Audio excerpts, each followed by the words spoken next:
I can't look past the painting of Maria Lassnig's. I mean, that is just an extraordinary thing. I had never seen it before. And really, that was actually one of the catalysts for this all happening. I think it's the power of the mind, and it is that curiosity of how the mind reacts to art, to dreams, to feeling, and the souls help it, and that's what I think it is. The show really came out of a conversation with Thomas Trummer and started with two artists that I've personally been affected by deeply in my work. I was interested in part because they have two very different approaches to reflecting on the human experience from their position, on themselves, on things that we all go through, and trying to articulate that through sculpture, painting, and drawing in the case of Maria Lassnig, but sculpture, woodcut, painting, and drawing in the case of Chelenge. And I was really, as somebody who is a figurative painter, I was really interested in their two different approaches and how they're able to use the figure to talk about so many things and to think through so many different aspects of life. If you think about it, trying to use a static image of a figure that's deconstructed, that's more about the experience of a body than it's more about the experience of a body than the image of a body, and how you do that in a still static image that is painting or drawing in Maria Lassnig's case. As an idea, it almost shouldn't be able to work. There's so much about living and experiencing life that's ephemeral, that's changing. Ideas are not the same, experiences are not the same. We have reactions to everything.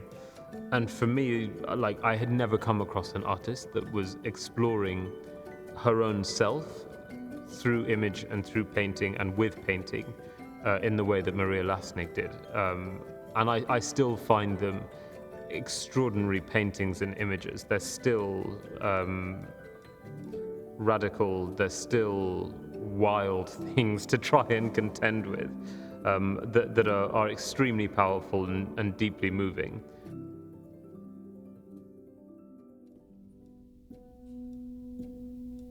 I take the wood and I sit and I sketch the wood how it is.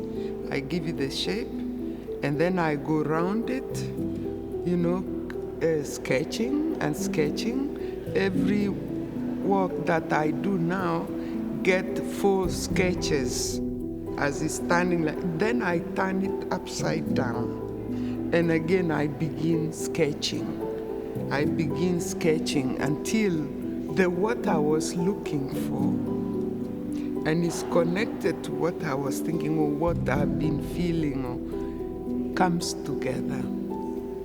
And then I start working on the wood.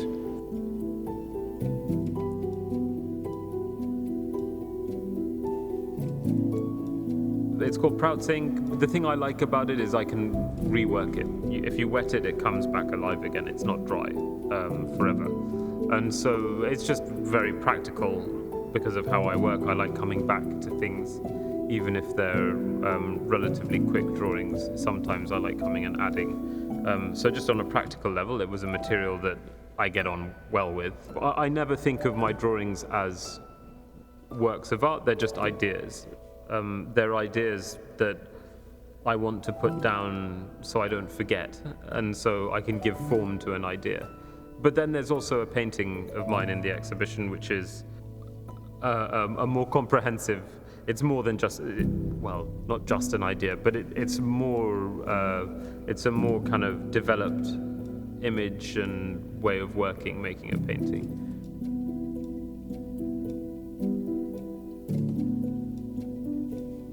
There are people who love animals. There are people who are scared of animals.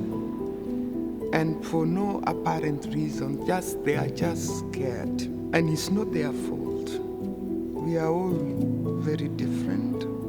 You find, like,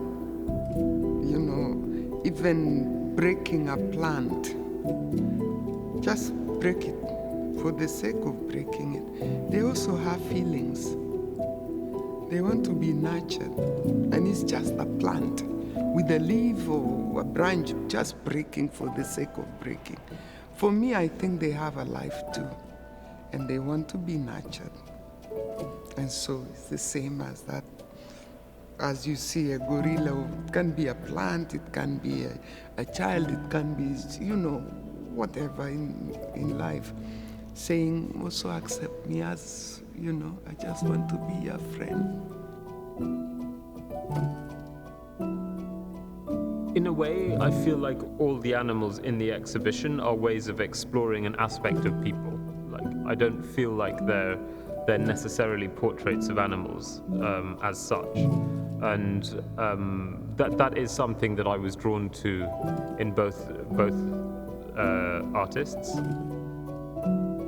And it's something that I also am interested in. And there's something disquieting when you are watching a different species, but the behavior is familiar. And there's something that kind of strips back a lot of a societal context or constructs, and you're able to find a different road into thinking about people's behavior. And for me, that's where I feel the animals here are as much people as they are animals in a way. Mama Kali is, again, in the culture I come from, a woman didn't have a right to say anything. It's always the man. And I experienced it in the village. I'm a person. I was born in the village and raised in the village. And you see, the people who ran the village, everything, the work, whatever, was mamas. They are a very powerful force, women. And men were just enjoying themselves, drinking, taking care of the cows, playing bow game, which is a game that African men play around under a tree.